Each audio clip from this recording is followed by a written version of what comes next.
যেখানেই অনিয়ম সেখানেই ছুটে যান স্বঘোষিত ম্যাজিস্ট্রেসি পাওয়ার নিয়ে। সঙ্গে থাকে নিজ সহকারী।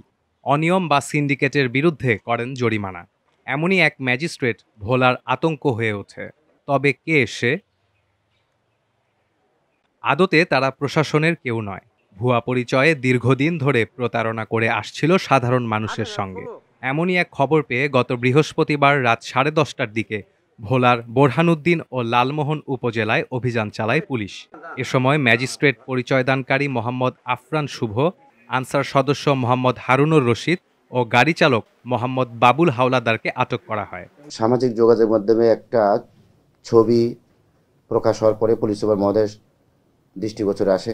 তাৎক্ষণিক এই বিষয়টা নিয়ে অভিযান পরিচালনার জন্য জেলা গোয়েন্দা সংস্থার চৌকস একটা টিম, যার নেতৃত্বে ছিলেন এসআই নাজমুল হাসান, তিনি এই লালমোহন এবং বোরহানুদ্দিন এলাকায় কথিত অথবা ভুয়া ম্যাজিস্ট্রেট পরিচয়দানকারী, যিনি এই আইনশৃঙ্খলা বিঘ্নকারী ঘটনার সাথে সম্পৃক্ত থাকা অবস্থায় আফরান শুভ 22 বছর বয়সী একজন কথিত ম্যাজিস্ট্রেটকে আটক করা হয়। তার সাথে ছিলেন একজন পোশাক পরিহিত আনসার সদস্য, যার নাম হারুন রশিদ, বয়স 43, এবং একজন মোটরসাইকেল চালক, যার নাম বাবুল হাওলাদার, 30, তাকে আটক করতে আমরা সক্ষম হই। জনসাধারণের সচেতনতার জন্য জেলা পুলিশ আপনাদেরকে সতর্ক করছে যে এই ধরনের ভুয়া বা কথিত ম্যাজিস্ট্রেট পরিচয়দান করে যদি কোনো জায়গায় ভ্রাম্যমাণ মোবাইল কোর্ট পরিচালনা করার জন্য আসে, তাহলে মিডিয়া কর্মী বা পুলিশের 999 বা যে কোনো অবস্থাতে আমাদেরকে সহযোগিতা নিলে জনসেবায় জেলা গোয়েন্দা সংস্থা, থানা পুলিশ বা পুলিশের মধ্যে তাৎক্ষণিক অবগতি করলে আমরা এই ধরনের যারা কথিত ম্যাজিস্ট্রেট পরিচয়দান করে বা জনসেবা বিঘ্ন করে, সেক্ষেত্রে আমরা এই ধরনের অভিযান পরিচালনা অব্যাহত রাখব। তার কাছ থেকে আমরা গুরুত্বপূর্ণ তথ্য পেয়েছি। প্রাথমিক জিজ্ঞাসাবাদে তার কাছ থেকে কিছু জিনিস জব্দ করা হয়েছে, যেমন মোবাইল কোড করার জন্য তার একটা ভুয়া অনুমতিপত্র এবং জরিমানা আদায় করে একটা ভুয়া রেজিস্টার। তার দেওয়া তথ্য মতে আমরা আইনগত প্রক্রিয়া সামনে এগিয়ে জন্য প্রক্রিয়াধীন রেখেছি।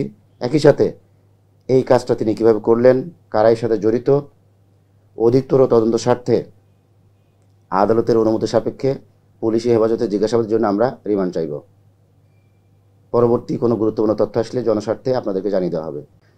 এদের কাজ হচ্ছে যে মানুষের কাছ থেকে অর্থ হাতিয়ে নেওয়া, এবং তারা যে ভুয়া পরিচয় দিয়েছে এটাকে ব্যবহার করে নির্বাহী ম্যাজিস্ট্রেট ক্ষমতার প্রয়োগের যে একটা ফ্যান্টাসি বা মানুষকে একটা বিভ্রান্তি করা, এটাই তাদের উদ্দেশ্য। ধারণা করছে যে তারা প্রতারণা করবে বলে নিজেদের মধ্যে কোনো সলা পরামর্শ করেছে, অথবা লোভে পড়েছে, অথবা না বুঝে করেছে, অথবা এর সাথে অন্য কেউ হয়তো জড়িত আছে, তাদের প্রলোভনে বা ইন্ধনে এই কাজটি সংগঠিত করেছে, এটাকে আমরা প্রাথমিক ধারণা করছি। তাদের আটকের পর মোবাইল কোর্ট পরিচালনা করার একটি ভুয়া অনুমতিপত্র, আইডি কার্ড ও জরিমানা করার কাগজপত্র উদ্ধার করা হয়। শুক্রবার বিকেলে ভোলা পুলিশ সুপার কার্যালয়ে প্রেস ব্রিফিংয়ে এসব তথ্য নিশ্চিত করেন জেলার এ অতিরিক্ত পুলিশ সুপার। ডেস্ক রিপোর্ট, দৈনিক ডেস্টিনি।